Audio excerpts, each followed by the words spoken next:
it is different nowadays than it was before. It's so many microaggressions, or 95% of bullying. I think nowadays, at least from what I hear from kids, it's words, right? It's the things that they say to each other, the things that they post online, or the things they text or whisper about you behind your back. Um, which isn't any less hurtful, right?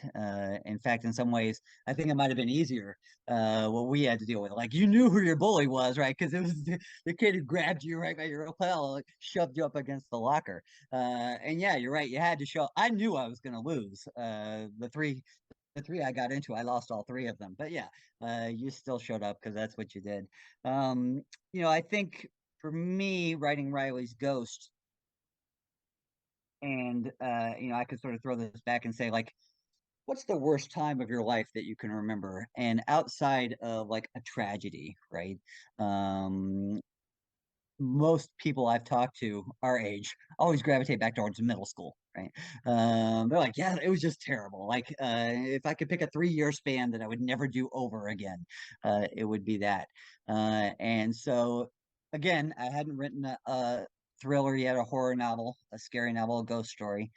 So I thought, like, well, if we were to take a haunted house and we were to make a haunted house the worst place you could possibly be, what would it look like?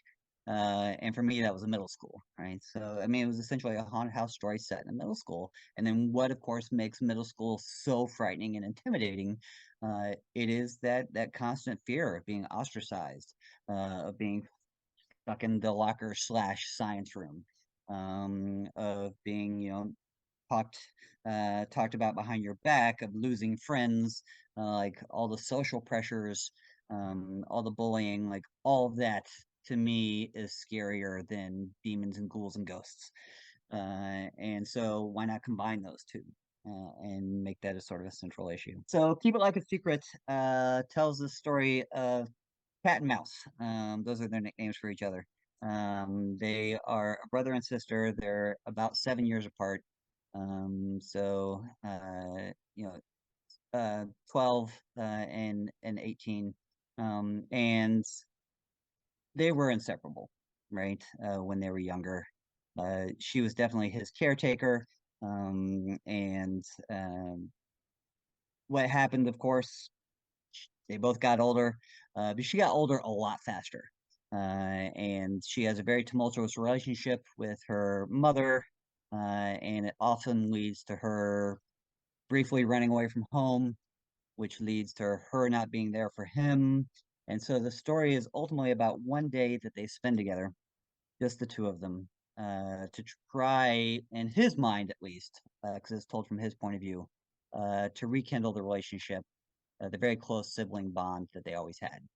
What he doesn't know is that she has a secret that she has to reveal to him, which could very well break his heart, right?